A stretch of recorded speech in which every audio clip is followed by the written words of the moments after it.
Hello students, today we are going to discuss another division from kingdom Plantae, that is division Bryophyta. See, as far as kingdom Plantae is concerned, we have seen this kingdom Plantae, it is divided into 5 divisions. See, these 5 divisions, first one that is called as Talophyta, or it is also called as algae. Then second division that is called as Bryophyta. Third division that is called as Pteridophyta. Fourth division that is Gymnosperms. And fifth division that is called as Angiosperm. During the process of evolution, as far as their sequence of development is concerned, we have seen Talophyta or algae they have developed for first time. After algae, Bryophyta, then after Bryophyta, Pteridophyta they have been developed. After Pteridophyta, Gymnosperm they have been developed, and recently Angiosperm these are developed. Means, as far as their development is concerned, we have seen those which are firstly developed, they are called as most primitive. And those which are developed later on, they becomes more advanced. When we talk about Talophyta, these are most primitive. Then see, Bryophytes, these are more advanced as compared to Talophyta. Then Pteridophyta, these are more advanced as compared to Bryophyta. Gymnosperm, these are more advanced than Pteridophyta, and Angiosperm, these are most advanced as compared to other plants. As far as Talophyta are concerned, means algae are concerned, we have seen algae they are mostly aquatic. Aquatic means they are found in water. They are aquatic means they are found in water. May be found in marine water, may be found in fresh water, or they may be found in brackish water. Then when we talk about bryophytes, see Bryophyta, these are called as amphibian plants. Amphibious means we have seen in kingdom Animalia we have discussed about amphibians. Amphibians they live both on land as well as in water. That is why they are called as amphibians. त्याचं example आपण पाहिलं होतं फ्रॉगचं. Frog जर पाहिलं तर frog lives on land as well as in water. It lives on land as well as in water. म्हणजे तो land वरती जरी असेल तरी त्याला ज्यावेळेस फर्टिलायझेशन करायचं त्यावेळेस तो कंपल्सरी कुठे जाणार, वॉटर मध्ये जाणार. आला लक्षामध्ये, फ्रॉग लँड वरती राहतो, वॉटर मध्ये राहतो, ज्याला आपण अँफिबियन म्हणतो. जरी मी आता सांगितलं की जरी तो लँड वरती असेल तरी त्याला अंडी घालण्यासाठी कुठे जावं लागेल, म्हणजे फर्टिलायझेशन साठी त्याला कुठे जावं लागेल, वॉटर मध्ये. तसं हे जे ब्रायोफाइटा आहे हे जमिनीवरती वाढत आहेत, पण external water is required for their fertilisation. And that is why these are called as amphibious plant. They are called as amphibious plant. आणि हे जे Pteridophyta, Gymnosperm, Angiosperm, these are called as two terrestrial plants. Terrestrial plants means they grows only on land. म्हणजे Talophyta grows in water, Bryophyta they grows on land but depends on water for fertilization, hence they are called as amphibious plant. आणि मग Pteridophyta असेल, Gymnosperm असेल किंवा Angiosperm असेल, यांना आपण काय म्हणतो, these are called as true terrestrial plant. Now as far as term Bryophyta is concerned, see term Bryophyta it comes from embryo. याच्या पाठीमागचं जर आपण बी काढून टाकला तर एम्ब्रियो या टर्म वरून काय झाली की ब्रायोफाइटा टर्म घेतली. Means term bryophyta is derived from embryo. Reason is that see these are those plant in which embryo is formed first time. कारण यांच्या अगोदर डेव्हलप झालेले प्लांट कुठले आहेत? थॅलोफाइटा, आल्गी. आल्गी मध्ये आपण एम्ब्रियो तयार झालेला पाहिलाय का? नाही. पहिल्यांदा एम्ब्रियो जर कुणामध्ये तयार झाला असेल तर तो ब्रायोफाइटा मध्ये, म्हणून या टर्म वरून नाव दिले याला एम्ब्रियोफाइटा. आणि ही जी टर्म आहे same, this term embryophyta, sorry bryophyta, this one is given by Robert Brown. Term it was given by Robert Brown and branch of biology which deals with study of bryophyte. It is called as bryology. It is called as bryology. Logy, this term it is related with study, and bryo means bryophyta. Study of bryophyta, it is called as bryology. It is called as bryology. And remember here, father of bryology, father of bryology is nothing but is Hartwig. Is Hartwig. म्हणजे ब्रायोलॉजीचे पितामह ज्याला आपण म्हणतो, ब्रायोलॉजीचे जनक ज्याला आपण म्हणतो, ते म्हणजे काय? हार्टविग. हार्टविगचं खूप मोठं कॉन्ट्रिब्युशन ब्रायोफाइटा मध्ये आहे. That is why he is regarded as a father of bryology. म्हणजे ब्रायोफाइटा ही जी टर्म आहे, ही टर्म पहिल्यांदा दिली रॉबर्ट ब्राऊनने. आणि बायोलॉजीची जी ब्रँच ज्याच्यामध्ये ब्रायोफाइटची स्टडी केली जाते त्याला आपण काय म्हणतो? It is called as bryology. And father of bryology this one is Hartwig. So this is about some general guideline. Now we will see the general features or general characteristic of bryophytes. General characteristic of bryophyte. आता तुम्ही याला bryophyta म्हणा किंवा तुम्ही याला bryophyte सुद्धा म्हणू शकता. ब्रायोफाइट्स, टेरिडोफाइटा किंवा टेरिडोफाइट्स म्हणतो. आलं लक्षामध्ये? तसं ब्रायोफाइटा किंवा ब्रायोफाइट्स म्हणतो. आता याचे जर आपण जनरल कॅरेक्टर्स पाहिले, when we talks about the general character, say bryophyte or these plants, bryophytes are mostly terrestrial plants. They are mostly terrestrial plant. Mostly म्हणजे बहुतेक करून, मेजॉरिटी. आलं लक्षामध्ये? मोस्टली म्हणजे बहुतेक करून किंवा majority. They are terrestrial plant. Terrestrial means they grows on land. They grows on land. आता यांचं जर आपण हॅबिटॅट पाहिलं, वेअर दे आर फाउंड, तर same they are found in moist and shady places. They are found in moist and shady places. म्हणजे ओलसर जागी, सावलीच्या ठिकाणी काय होत आहे? हे ब्रायोफाइटिक प्लांट वाढत आहे. Where they grows, where they are found in moist and shady places. For example moist soil असेल, डॅम्प रॉक असतील, ओलसर खडक असतील, डिकेइंग लॉग्स असतील. डिकेइंग लॉग्स म्हणजे जे सडणारे किंवा कुजणारे लाकडाचे ओंडके वगैरे असतात, तर अशावरती वाढताय. किंवा इव्हन मॉइस्ट वॉल्स, याला आपण घराच्या भिंती वगैरे ओलसर असतील तर अशा ठिकाणी. म्हणजे थोडक्यामध्ये हे कुठलं हॅबिटॅट प्रिपेअर करतात, तर मॉइस्ट आणि शेडी प्लेसेस. म्हणजे ओलसर ठिकाणी वाढतायत, सावलीच्या ठिकाणी वाढतायत. आणि एक लक्षात घ्या, ब्रायोफाइट्स, आता आपले जर टेरेस्ट्रियल प्लांट जर पाहिले बाकीचे आपल्या अवतीभोवती असणार, तर ते ड्राय एरियामध्ये सुद्धा वाढतात. हे मात्र ड्राय एरियामध्ये बिलकुल वाढत नाही. आलं लक्षामध्ये?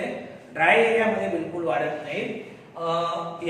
पर्टिक्युलरली यांचं डिस्ट्रीब्युशन जर आपण पाहिलं, तर यांचं डिस्ट्रीब्युशन हिमालयन रिजन मध्ये जास्त आहे, नॉर्थ इंडियामध्ये जास्त आहे. कारण जिथं पावसाचं प्रमाण जास्त आहे अशा ठिकाणी काय होत आहे? हे प्लांट वाढत आहे. म्हणजे कुठे वाढत आहेत? Moist and shady places. आता तुम्हाला सांगितलं मॉइस्ट सॉइल असेल, ओलसर जमिनीमध्ये वाढत आहे. डॅम किंवा ओलसर रॉक्स असतील त्याच्यावरती वाढत आहे. मॉइस्ट वॉल, घराच्या भिंती जर ओलसर असतील तर तिथे वाढत आहे. किंवा इव्हन डिकेइंग लॉग्स असतील, कुजणारे लाकडाचे ओंडके, अशा ठिकाणी काय होत आहे? हे वाढत आहे. आता टेरेस्ट्रियल आहेत म्हणजे लँड वरती वाढतात. Wear they grows on land. But most important point is that but they needs water. They needs water for fertilization. They needs water for fertilization and completion of life cycle. And completion of life cycle. They needs water for completion of life cycle as well as fertilization, and that is why hence they are called, these bryophytes, they are called amphibious plant. They are called as amphibious plant. आपण amphibian कधी म्हणतो जेव्हा ते दोन्ही प्रकारच्या habitat मध्ये सापडते. आता दोन्ही प्रकारचे हॅबिटॅट म्हणजे मॉइस्ट जमिनीवरती वाढतायत आणि पाण्यावरती वाढतात. आता बहुतेक करून आपण पाहिले की ब्रायोफाइट कुठे वाढतायत, जमिनीवरती वाढतायत.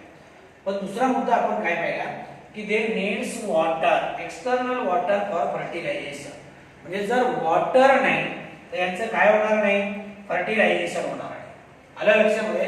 याच्यामध्ये जर आपण मेल गॅमेट पाहिला, just imagine this one is a mail gamete and this one is a female gamete. Female gamete जिथं तयार होतो तो तिथेच राहतो. आलं लक्षामध्ये. फिमेल गॅमेट जिथं तयार होतो तो तिथेच राहतो, पण वॉटरच्या मदतीने हा मेल गॅमेट काय करतो, स्विम करतो. या पाण्यामध्ये तो पोहत पोहत कुठपर्यंत जाईल, या फिमेल गॅमेटपर्यंत. मला सांगा, जर water if it is upside then how it will reach up to the female gamete. female gamete पर्यंत येणार नाही. female gamete पर्यंत येणार नाही तर फर्टिलायझेशन नाही, फर्टिलायझेशन नाही तर लाईफ सायकल नाही. आलं लक्षामध्ये. म्हणजे जमिनीवरती वाढत आहे but that depends upon external water for fertilization and completion of life cycle, and that is why these are called as amphibious plant. They are called as amphibious plant. म्हणजे fertilisation साठी ते एक्सटर्नल वॉटर वरती पूर्णपणे depend आहे, म्हणून यांना आपण काय म्हणतो, अँफिबियस प्लांट. मला जर तुम्ही विचारलं तर मी सरळ सांगेल जमिनीवरती वाढताय, पण जेव्हा यांना फर्टिलायझेशन करायचं तेव्हा ते कुठे जाणार आहे, पाण्यामध्ये जाणार आहे. कुठे जाणार आहे, पाण्यामध्ये जाणार आहे. तर इकडे बघा, they are called as amphibious plant. Then another point, see these bryophytes they includes 960 genera and 25,000 species.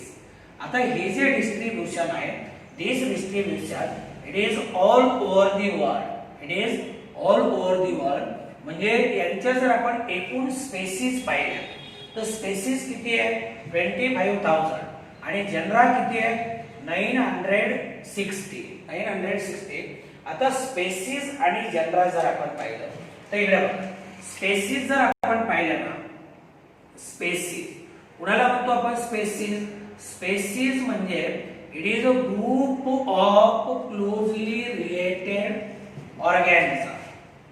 Group of closely related individuals that can interbreed with each other,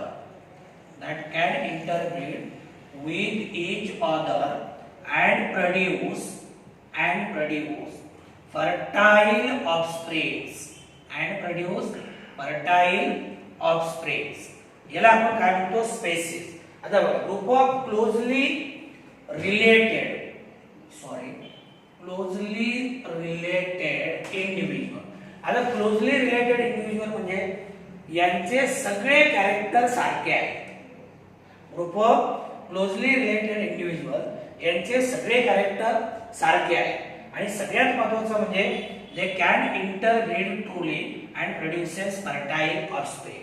म्हणजे याचा अर्थ असा आहे की एकाच स्पेसीसचे मेंबर असतील तर सगळे दिसायला सारखे आहेत, त्यांच्यामध्ये इंटरब्रीडिंग होतं आणि ते काय करतायत, नवीन जीव जन्माला घालतायत की जो फर्टाईल आहे, म्हणजे तो सुद्धा पुढे चालून काय होणार, नवीन जीव जन्माला घालणार. आपण आपलं एक्झाम्पल घेऊया. आला लक्षामध्ये. आपलं एक्झाम्पल घेऊया. आपलं जर एक्झाम्पल घेतलं तर आपलं सायंटिफिक नेम आहे होमो सेपियन्स. Homo sapiens. आता याच्यामध्ये होमो ही जी टर्म आहे ना, this is called as genus. This is called as genus and sapiens this is called as species. म्हणजे जेवढे ह्यूमन बीइंग आहे हे कुठल्या स्पेसीसचे मेंबर्स आहेत? सेपियन्स. मी काय म्हणतो लक्षात येते का? जेवढे ह्यूमन बीइंग म्हणजे अगदी भारतातले असतील, अमेरिकेमधले असतील, चायनामधले असतील, आफ्रिकेमधले असतील, जगातल्या कुठल्याही कानाकोपऱ्यामध्ये जेवढे इंडिव्हिज्युअल आहेत ते एका स्पेसीसचे मेंबर आहेत आणि ही स्पेसीस म्हणजे कुठली? सेपियन्स. आता का एका स्पेसीसचे मेंबर आहेत? त्यांचे सगळे कॅरेक्टर सारखे आहेत, बरोबर आहे का नाही? म्हणजे प्रत्येकाला 2 हात आहेत, 2 पाय आहेत, 2 कान आहेत, 2 डोळे आहेत, 1 डोकं आहे. आता काहीचं डोकं नसेल समजा, तो भाग वेगळा. ते सगळे कॅरेक्टर सारखे आहेत का नाही? सारखे आहेत. दुसरी गोष्ट, त्या स्पेसीसचे 2 मेंबर मेल आणि फिमेल मध्ये इंटरब्रीडिंग होतं, बरोबर आहे की नाही? मेल आणि फिमेल मध्ये इंटरब्रीडिंग होतं. एका स्पेसीसचे मेंबर असते तर त्याला नॅचरल इंटरब्रीडिंग म्हणायचं. 2 वेगवेगळ्या स्पेसीसचे मेंबर असते तर त्यांच्यामध्ये नॅचरल इंटरब्रीडिंग होईल का? अजिबात नाही. होईल का? अजिबात नाही. मला सांगा, समजा एक हॉर्स आहे आणि डॉंकी आहे. हे 2 वेगवेगळ्या स्पेसीसचे मेंबर्स आहेत. हॉर्स वेगळ्या स्पेसीसचा मेंबर आहे, डॉंकी वेगळ्या स्पेसीसचा मेंबर आहे. इंटरब्रीडिंग कोणामध्ये होईल? मेल हॉर्स आणि फिमेल हॉर्स. मेल हॉर्स आणि फिमेल हॉर्स. इथं काय होईल? मेल डॉंकी आणि फिमेल डॉंकी यांच्यामध्ये इंटरब्रीडिंग होईल. आता मेल हॉर्स आणि फिमेल डॉंकी असं इंटरब्रीडिंग होईल का? नाही. का होणार नाही? कारण हे एका स्पेसीसचे मेंबर नाही. काय नाही? एका स्पेसीसचे मेंबर नाही. म्हणजे स्पेसीस कुणाला?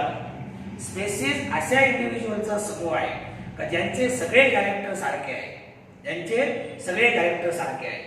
त्यांच्यामध्ये इंटरब्रीडिंग होईल. मेल आणि फिमेल एकत्र येऊन नवीन जीव जन्माला घालते आणि नवीन जीव पुन्हा नवीन जीव जन्माला, म्हणजे ताबडतोब नाही. नाहीतर तुम्ही म्हणाल काल नवीन जीव जन्माला आला, उद्या तो नवीन जीव जन्माला घालेल का? नाही. त्याला काय व्हावं लागेल? मॅच्युअर व्हावं लागेल. काय व्हायला लागेल? मॅच्युअर. तर त्याला आपण काय म्हणतो? स्पेसीस म्हणतो. आता सगळे मँगो प्लांट आहे किंवा सगळं चायना रोजचं एक्झाम्पल. कुठलं?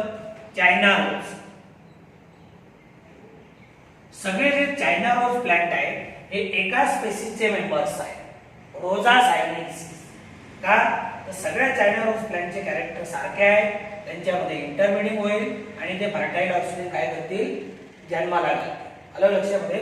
म्हणजे एका स्पेसीसचे मेंबर कसे असतात? क्लोजली रिलेटेड आहेत. त्यांच्यामध्ये इंटरब्रीडिंग होतं आणि ते फर्टाईल ऑफस्प्रिंग काय करतायत? तयार करतायत. तर याला आपण काय म्हणतो? That is called as species. आता वेगवेगळ्या स्पेसीस त्यांचे काही कॅरेक्टर सारखे आहेत. आलं लक्षामध्ये? काही कॅरेक्टर सारखे. आता समजा चायना रोज आहे. दुसरं कुठलं आहे? समजा पोटॅटो प्लांट आहे. कुठलं? Potato plant. दुसरं एक्झाम्पल कुठलं घ्या? ब्रिंजाल प्लांट घ्या. कुठलं? ब्रिंजाल. आता यांचे सगळे कॅरेक्टर तर सारखे असू शकत नाही. यांचे काही कॅरेक्टर सारखे आहेत, नॉट ऑल.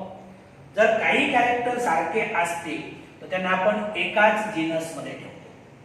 काय करतो? एकाच जीनस मध्ये. म्हणजे सगळे कॅरेक्टर जेव्हा सारखे असतील तेव्हा ते झाला स्पेसीसचा मेंबर.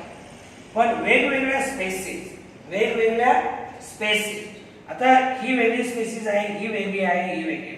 यांचे काही कॅरेक्टर सारखे आहेत म्हणून आपण यांना एकाच जीनस मध्ये ठेवतो. काय म्हणतो? एकाच जीनस मध्ये. मला लक्षात आलं स्पेसीस काय आहे, जीनस काय. आता जनरल जीनस ही जी टर्म आहे ही सिंग्युलर आहे आणि जनरा म्हणजे ही कुठली टर्म आहे? प्लुरल. या मूळ मुद्द्याकडे आपण काय म्हणतो की जे बायोफायटिक प्लांट आहेत थ्रूआउट दी वर्ल्ड यांचं डिस्ट्रीब्युशन पाहिलं तर जगभर यांच्या 25,000 वेगवेगळ्या स्पेसीस आहेत आणि किती जीनस आहेत? 960. किती?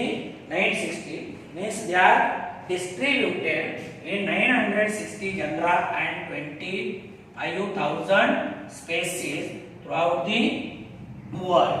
आता इथपर्यंत लक्षात आलं यांना अँफिबियन्स का म्हणायचं, कुठे वाढतं तेही आपण पाहिलं. नंतर यांचं डिस्ट्रीब्युशन आपण पाहिलं 960 जनरामध्ये 25,000 स्पेसीस. आता पुढचा पॉइंट आपल्याला पाहायचा आहे लाईफ सायकल. काय पाहायचं आहे? Life cycle. say the life cycle of bryophytes, shows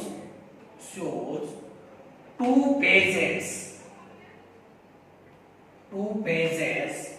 or we can say stages.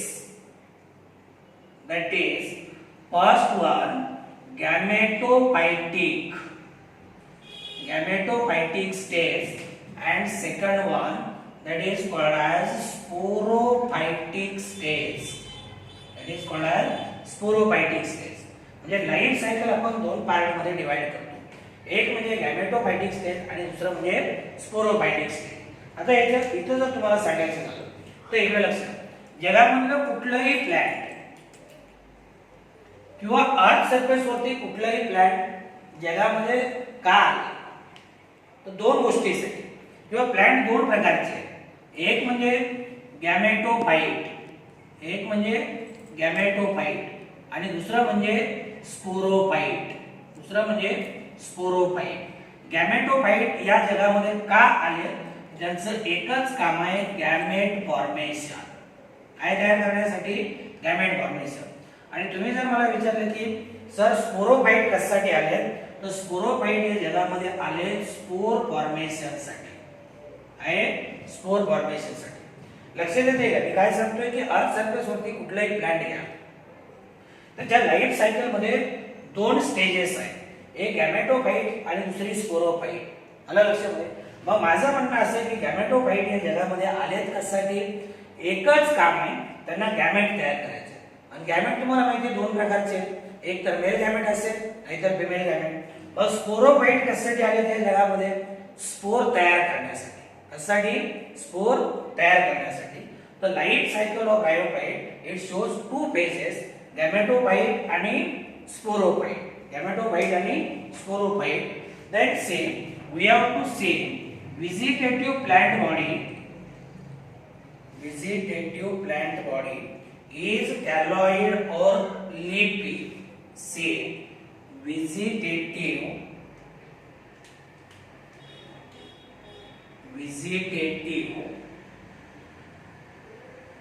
plant body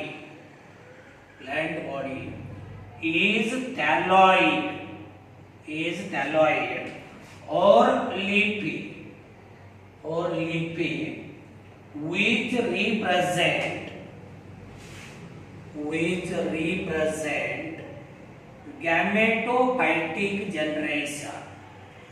represent gametophytic generation.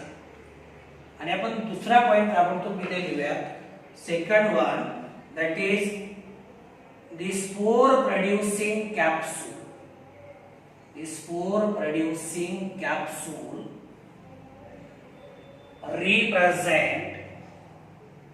represent sporophytic generation. It represent sporophytic generation. हे दोन पॉइंट बघा.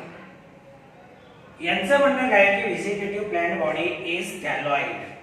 आता कुठलीही प्लांट बॉडी आपण थॅलस म्हणतो तिला किंवा थॅलॉइड म्हणतो.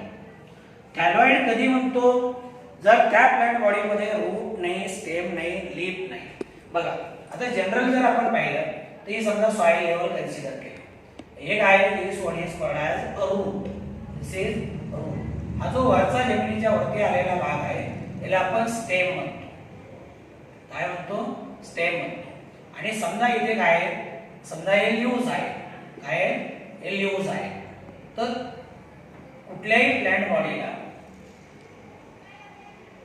लीव्हज, स्टेम आणि रूट असतात.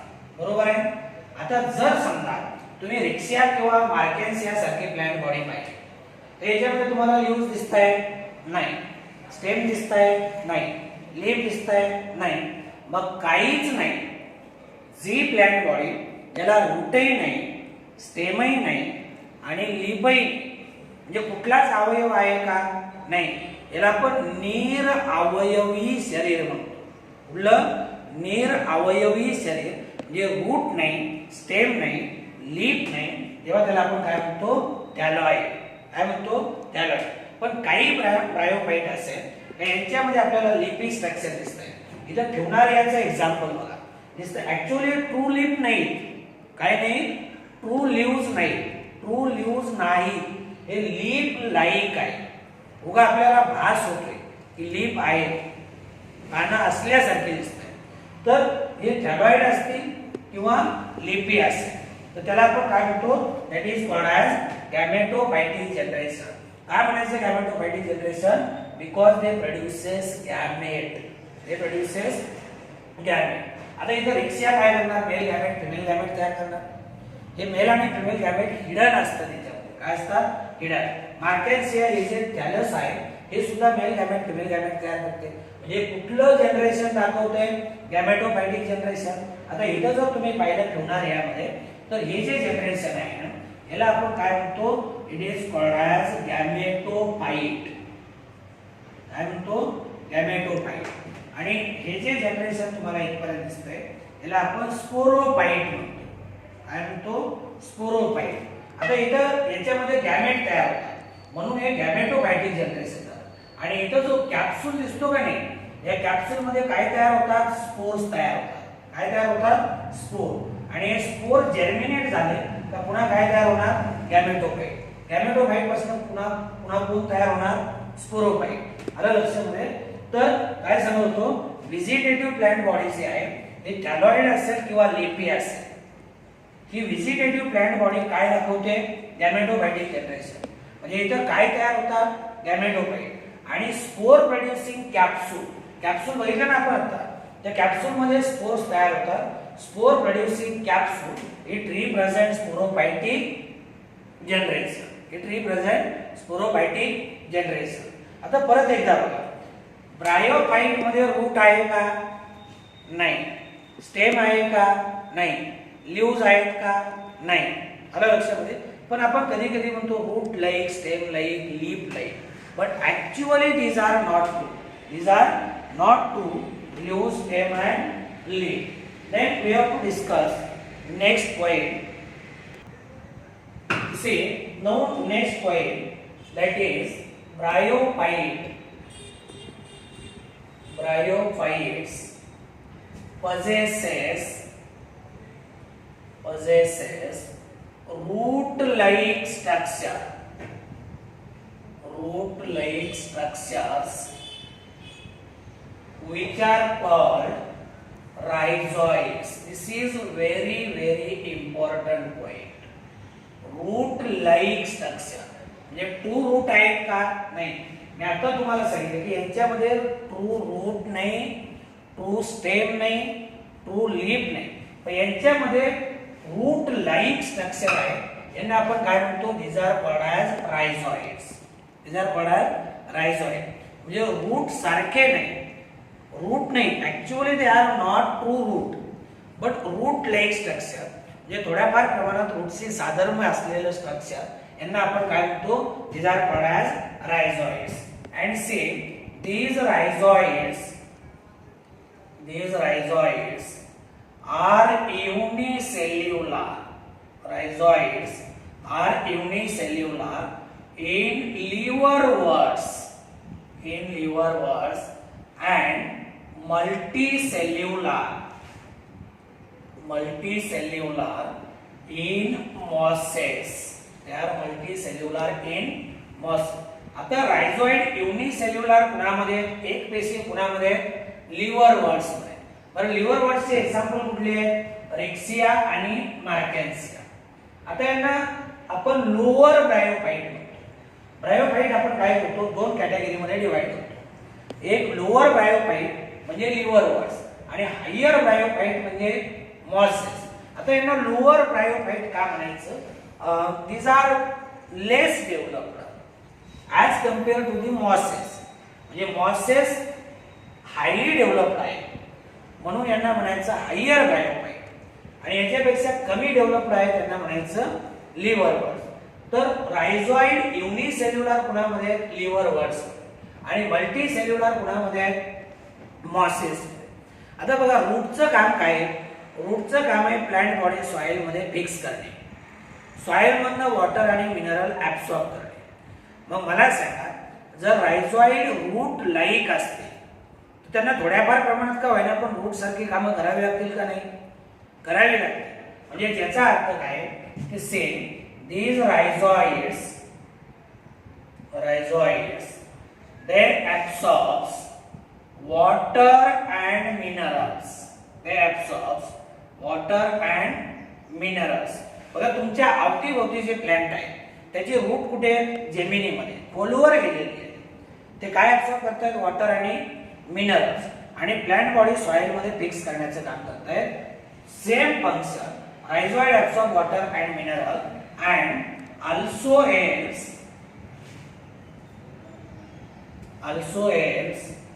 in fixation of thallus to substratum म्हणजे आधारकाला चिटकून राहण्यासाठी कोण मदत करते? रायझॉइड. म्हणजे फिक्सेशन साठी मदत करते आणि वॉटर आणि मिनरल ऍब्सॉर्ब करते. Now we will classify bryophytes. Same these bryophytes are classified they are classified into two groups and same these two groups they are called as first one that is liverworts and second one that is mosses. आणखी एक आहे पण त्यांनी just एक दोन ओळीमध्ये दिले ते आपण नंतर बघू. पण मेन दोनच टाइप्स आहेत. एक लिव्हरवर्ट्स आणि दुसरं जे आहे त्याला आपण काय म्हणतो? these are called as mosses. Now first we will discuss liverworts. That is liverworts. आता तुम्ही जर मला विचारले की सर लिव्हरवर्ट मध्ये आणि मॉसेस मध्ये फरक काय? जेव्हा आपण प्लांट बॉडीशी रिलेटेड करतो त्यांची प्लांट बॉडी जी प्लांट बॉडी एकदम जमिनीवरती झोपली आहे, काय म्हणतोय मी? जी प्लांट बॉडी एकदम जमिनीवरती झोपली आहे त्याला म्हणायचं लिव्हरवर्ट. आता मार्केन्सिया जर पाहिलं तर एकदम जमिनीवरती झोपले, रेक्सिया पाहिलं तर एकदम जमिनीवरती झोपले, किंवा अँथोसेरॉस्पो सुद्धा जमिनीवरती झोपलेलाच असतो. आणि ज्याची प्लांट बॉडी इरेक्ट आहे ते त्यांना काय म्हणायचं? मॉसेस. काय म्हणायचं? मॉसेस. म्हणजे जे ब्रायोफाइट जमिनीवरती पूर्णपणे झोपलेत त्यांना म्हणायचं लिव्हरवर्ट्स. आणि ज्यांची प्लांट बॉडी इरेक्ट आहे, सरळ उभी राहिली, त्यांना म्हणायचं मॉसेस. आता इथं लिव्हरवर्टचं आणखी एक नाव तुम्हाला सांगतो. लिव्हरवर्ट यांना आपण काय म्हणतो? हिपॅटिकी असं सुद्धा म्हणतो. काय म्हणतो? हिपॅटिकी.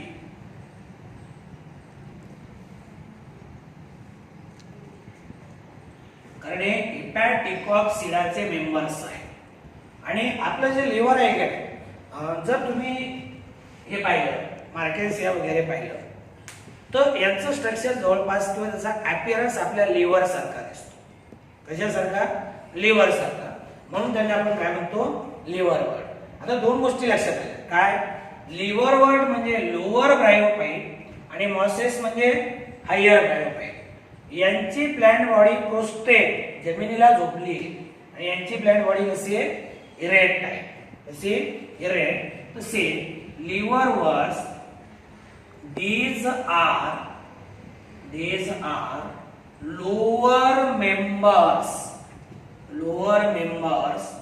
of bryophytes. They are lower members of bryophyte. Bryophyte मध्ये lower member म्हणलं का liverwort, higher member म्हणलं का mosses. Then see these are primitive groups of bryophyte.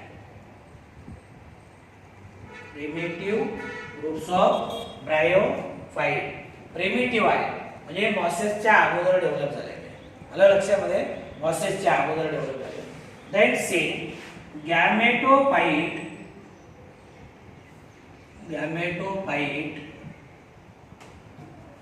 shows flat body. Your gametophyte possesses flat plant body. This one is called thallus.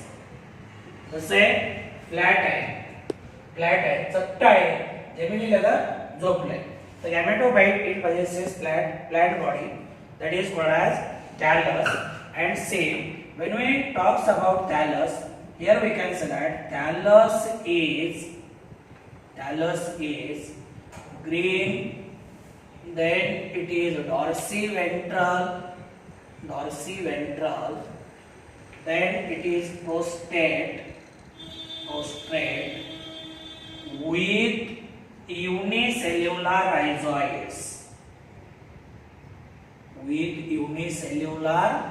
rhizoids. याच्यामध्ये जे रायझॉइड्स आहेत ते कसे युनिसेल्युलर आहे. याचं जर एक्झाम्पल पाहिलं तर एक्झाम्पल रिक्सिया, दुसरं एक्झाम्पल कुठलं आहे मार्कॅन्सिया. हे डायग्राम परीक्षेत काढायचं नाही बरं का तुम्हाला, फक्त तुमच्या माहितीसाठी दिले. आलं लक्षामध्ये. तर बघा लोअर मेंबर्स म्हणतो these are most primitive groups of bryophyte. आणि गॅमेटोफाइट जे आहे म्हणजे प्लांट बॉडी कशी आहे फ्लॅट आहे, त्याला आपण काय म्हणतो थॅलस. हे काय आहे थॅलस. का म्हणायचं थॅलस? याला रूट नाही, स्टेम नाही, याला लीफ नाही. आता थॅलस कसं आहे ग्रीन हिरव्या रंगाचं. तुम्ही जर पाहिलं नॉर्थ इंडियामध्ये पाहिलं तर जमिनीवरती हे अशा पद्धतीने वाढत आहे की आपल्याला वाटतं जसं काही हिरवी सतरंजी वगैरे अंतरली, एकदम हिरवी सतरंजी अंतरल्यासारखे काय होत आहे हे दिसत आहे. these are green. then dorsiventral म्हणजे त्याला दोन्ही साईड आहे, डॉर्सल साईड आहे, वेंट्रल. जसं आपल्याला आहे की नाही, ही झाली वेंट्रल साईड, पाठीमागची झाली डॉर्सल. तसं यांना दोन्ही बाजू असतात, डॉर्सल आणि वेंट्रल, समोरील आणि पाठीमागील. डॉर्सिव्हेंट्रल एकदम जमिनीवरती झोपलेत म्हणून याला म्हणायचं प्रोस्ट्रेट विथ युनिसेल्युलर रायझॉइड. यांच्यामध्ये जर रायझॉइड्स आहेत ते कसे युनिसेल्युलर, म्हणजे यांचे एक्झाम्पल कुठले आहेत रिक्सिया, मार्कॅन्सिया. आता याच्यानंतर आपल्याला दुसरा एक मेंबर पाहायचा आहे. एक 2 वळीमध्ये त्यांनी दिले टेक्स्ट बुक मध्ये, तर तेवढं आपण पाहून घेऊया.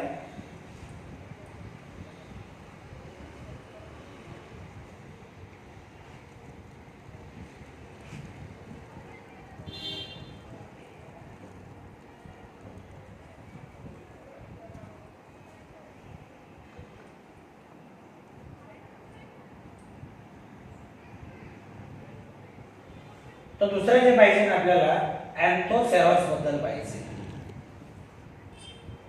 कशाबद्दल? अँथोसेरॉस.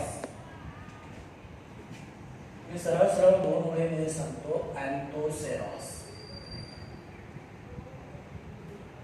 किंवा याला एक त्यांनी टेक्निकल टर्म वापरली आहे तीच घेऊयात आपण, तुमचे कन्फ्युजन नको. ही टेक्निकल टर्म वापरली त्यांनी हॉर्नवर्ड्स. आणि याचं एक्झाम्पल जे आहे ते अँथोसेरॉस. हे बघा, हे झालं थॅलस. थॅलस मधनं हे असे हॉर्न लाईक स्ट्रक्चर बाहेर पडत आहे. हे जे हॉर्न लाईक स्ट्रक्चर बाहेर पडलंय ना, याला आपण काय म्हणतो? It is called as sporophyte. काय म्हणतो याला आपण? स्पोरोपाइट. आणि मग हे हॉर्न लाईक स्ट्रक्चर बाहेर पडलं म्हणून यांना आपण काय म्हणतो? these are called as hornwords. Say these members, first point, that is these members have flattened thallus. यांचं सुद्धा थॅलस किंवा फ्लॅट बॉडी कशी आहे? फ्लॅट आहे, चपटी आहे. ही सुद्धा जमिनीवरती झोपलेली असते. आलं लक्षामध्ये? these members have flattened thallus. And second point, that is thallus produces horn-like structure. Thallus produces horn-like structure called sporophyte. hence name hornworts, hence name that is hornwort. आलं लक्षामध्ये. तर hornwort जे आहे यांची प्लॅंट बॉडी कशी आहे, flat आहे. त्यालाच कसं आहे, पूर्णपणे फ्लॅट आहे, चपटा आहे, जमिनीवरती झोपलेला आहे. आणि याच्यामधनं काय होतंय, असं हॉर्न लाईक सिंगासारखं स्ट्रक्चर बाहेर पडते. जे हॉर्न लाईक स्ट्रक्चर बाहेर पडलं याला म्हणायचं स्पोरोफाइट, कारण हे स्पोर तयार करते. आणि म्हणून यांना नाव काय दिलंय, हॉर्नवर्ट्स. याचं जर एक्झाम्पल पाहिलं तर एक्झाम्पल कुठलं यांचं, same the well known example that is Anthoceros. Example कुठलं आहे, अँथोसेरॉस. ते झालं हॉर्नवर्ट्स बद्दल. नंतर आपल्याला एक पुढचा पॉइंट पाहायचा आहे, तो मेन पॉइंट कुठला, that is called as moss or mosses, and most popularly these are called as masai. These are called as masai. आता वरचं एक्झाम्पल काय करतो मी थोडं बाजूला काढतो. आलं लक्षामध्ये. दोन्ही लाल पेनाने लिहिले म्हणजे तुम्हाला स्पष्टपणे दिसतं. आता मगाशी आपण पाहिलं लिव्हर वर्ड्स. लिव्हर वर्ड्स काय आहे, लोअर ब्रायोफाइट. मॉसेस काय, हायर ब्रायोफाइट. म्हणजे these are advanced members, these are advanced members. आणि यांची जी प्लॅंट बॉडी कशी आहे, इरेक्ट. लिव्हर वरची कशी आहे, जमिनी लगत झोपलेली आहे. तर C when we talks about the mosses, here we can say that say these are advanced members of bryophytes. These are advanced member म्हणजे लिव्हर वर्ड पेक्षा डेव्हलप्ड आहे. advanced members of bryophytes which has, point आपण इथे add करूया, which has erect plant body. यांची plant body कशी आहे, erect. Then second point, that is gametophytic phase. Gametophytic लक्षात आलं ना, गॅमेट तयार करणारी phase. Gametophytic phase of life cycle. Gametophytic phase of life cycle possesses two stages. That is, first one is protonema stage, and second one that is called as leafy stage. आता एक लक्षात घ्या, यांच्या गॅमेटोफायटिक phase मध्ये दोन stages आहेत. एक पहिली आहे प्रोटोनिमा, आणि प्रोटोनिमा पासून दुसरी जी डेव्हलप होते त्याला म्हणायचं लिफी स्टेज. पण फरक एकच आहे की प्रोटोनिमा सुरुवातीला कसे प्रोस्ट्रेट आहे, आणि नंतर याच्यावरती दुसरी स्टेज डेव्हलप होते ती लिफी स्टेज. आलं लक्षामध्ये. म्हणजे दोन स्टेजेस आहेत, एक प्रोटोनिमा स्टेज आणि दुसरी leafy stage. Protonema stage early stage आहे, काय अर्ली स्टेज, आणि नंतर जी लॅटर डेव्हलप होते त्याच्यावरती प्रोटोनिमावरती त्याला म्हणायचं लिफी स्टेज. तर ऍज फार as protonema stage is concern, same here we can say that protonema is prostrate, जमिनी लगत झोपलेली, prostrate, green, branched and filamentous. prostrate आहे, पूर्णपणे जमिनीवरती झोपली आहे, ग्रीन कलरची आहे, असंख्य ब्रँचेस आहेत, किंवा तंतुमय ब्रँचेस दिसतात, म्हणून याला आपण फिलामेंटस म्हणतो.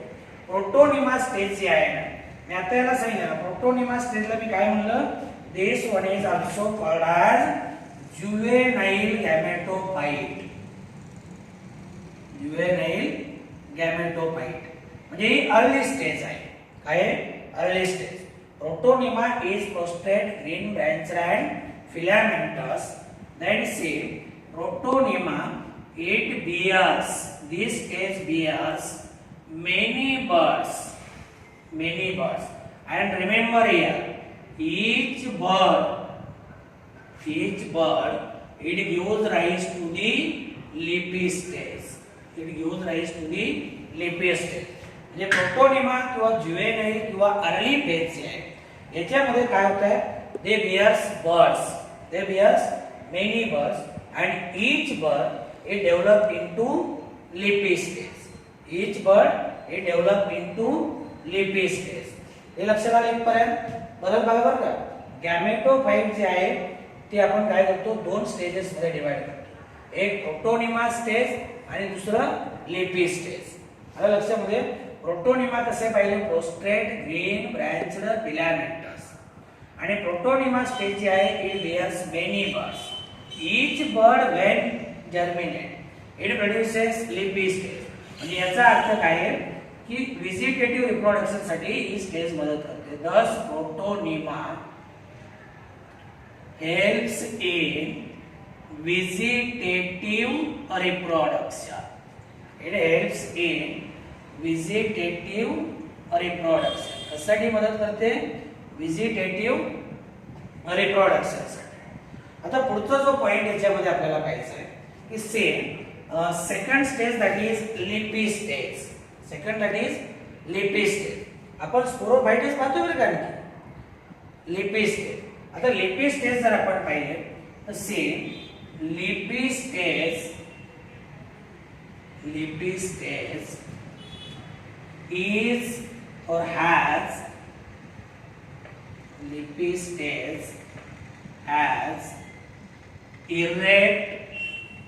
erect cylinder stem-like axis bearing spiral leaf-like structure.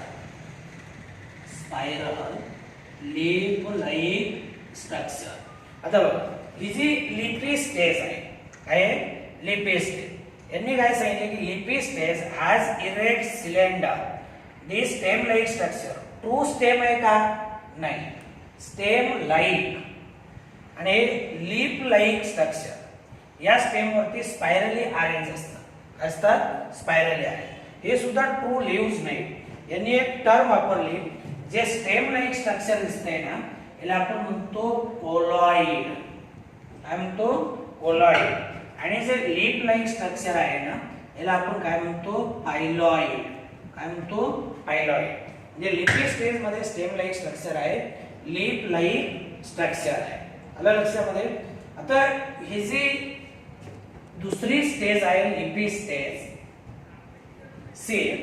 दिस लिपी stage it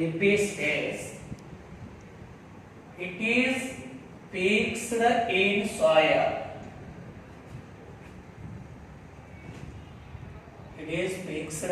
soil. With the help of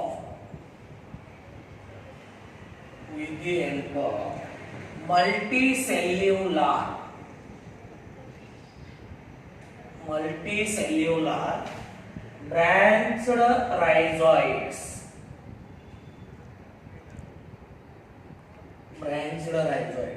आता हे बघा, आपण जे आता लिव्हर वर्ड्स पाहिले, लिव्हर वर्ड मध्ये रायझोइड कसे पाहिले आपण, युनिसेल्युलर. याच्यामध्ये कसे आहेत, हायर ब्रायोफाइट मध्ये मल्टीसेल्युलर.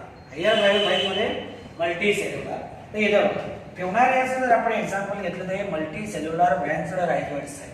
हे काय करत आहे, सॉइल मध्ये ही प्लांट बॉडी फिक्स करण्यासाठी मदत करत आहे. Then say this stage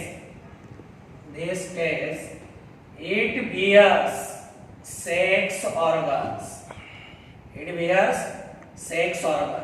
आणि यांच्यामध्ये जे सेक्स ऑर्गन आहेत त्यांना आपण अँथेरिडिया आणि आर्चिगोनिया म्हणतो. काय म्हणतो, अँथेरिडिया आणि आर्चिगोनिया. अँथेरिडिया मेल सेक्स ऑर्गन आहे आणि आर्चिगोनिया फिमेल सेक्स ऑर्गन आहे. म्हणजे मेल आणि फिमेल गॅमेट काय होतात, तयार होतात, सेक्शुअल रिप्रोडक्शन. तर लिपी स्टेज मध्ये काय लिपी स्टेज म्हणजे आहे ना, याच्यामध्ये काय आहे, सेक्स ऑर्गन आहे, हिडन आहे. And say here in this stage vegetative reproduction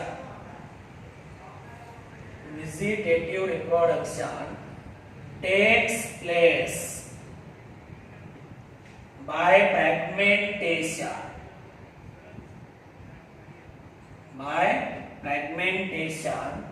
and budding in